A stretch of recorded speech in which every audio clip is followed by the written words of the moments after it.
को हरियाणा की आदमपुर सीट पर उपचुनाव के लिए वोटिंग होनी है और हर दल इस सीट पर कब्जा करने के सपने सजा रहा है। लेकिन इस लड़ाई में बीजेपी पहले ही मुश्किल में फंसती दिख रही है। चुनाव से पहले ही उसे करारा झटका लगा है और ये झटका दिया है किसान संगठनों ने।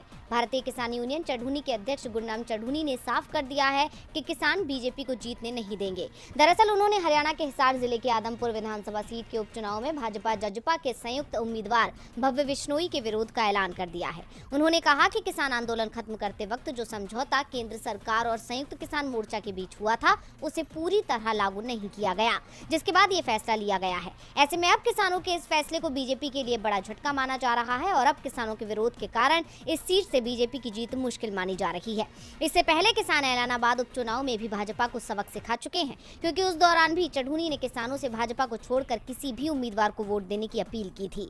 तब उपचुनाव में अभय चौटाला ने बीजेपी उम्मीदवार गोविंद कांडा को 6708 वोट से हराया था।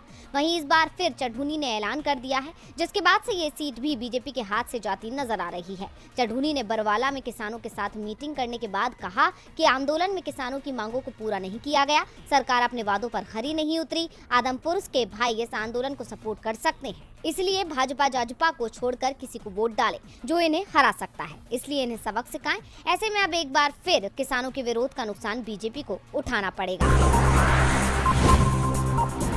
जम्मू के चुनाव अधिकारी अवनी लवासा के एक आदेश ने केंद्र शासित प्रदेश जम्मू कश्मीर की राजनीति में अचानक ही गर्माहट ला दी। राजनीतिक दल फैसले के खिलाफ सड़क पर उतरने की तैयारी करने लगे। विरोध के बढ़ते सुर के बीच लवासा ने अपना आदेश वापस ले लिया है। केंद्र शासित प्रदेश बनने के बाद जम्मू कश्मीर में पहली बार विधानसभा चुनाव होने हैं। इस समय जम्मू कश्मीर में विधानसभा चुनाव के लिए मतदाता सूची को अपडेट करने का काम तेजी से चल रहा है। उम्मीद है कि सर्दी का मौसम जाते ही चुनाव का ऐलान हो जाए। मतदाता सूची में नाम शामिल किए जाने को लेकर जम्मू के उपायुक्त और चुनाव अधिकारी अवनी लवासा ने आदेश जारी किया था कि जो लोग 1 साल से जम्मू में निवास कर रहे हैं वो लोग वोट डालने के अधिकारी होंगे। ऐसे लोग मतदाता सूची में अपना नाम शामिल करा सकते हैं। बस उन्हें 1 साल से अधिक समय से जम्मू में निवास करने का सबूत पेश करना होगा। अगर वो भारत के नागरिक हैं तो वो केंद्र शासित प्रदेश में वोट डाल सकते हैं। लेकिन इस फैसले का जम्मू कश्मीर में जबरदस्त विरोध हो रहा है। बीजेपी को छोड़कर सभी दलों ने मतदाता सूची में होने वाले इस बदलाव का विरोध किया।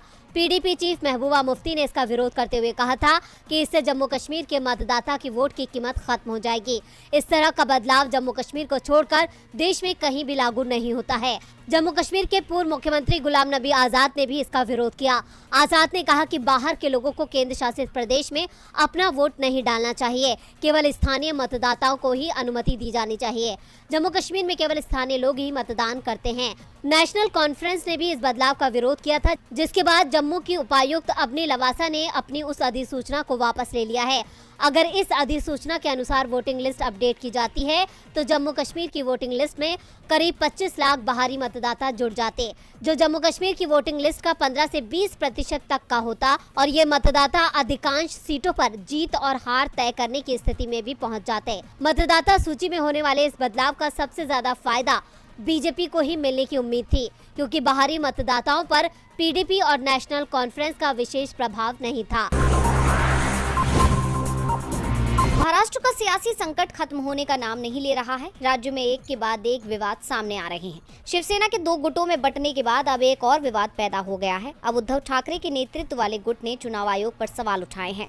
ठाकरे गुट ने आरोप लगाए हैं कि पार्टी का नाम और सिंबल देने में उनके साथ भेदभाव किया गया। अभी हाल ही में चुनाव आयोग ने मुख्यमंत्री एकनाथ शिंदे के समर्थन वाले गुट और ठाकरे गुट को नए नाम और चिन्ह आवंटित किए हैं।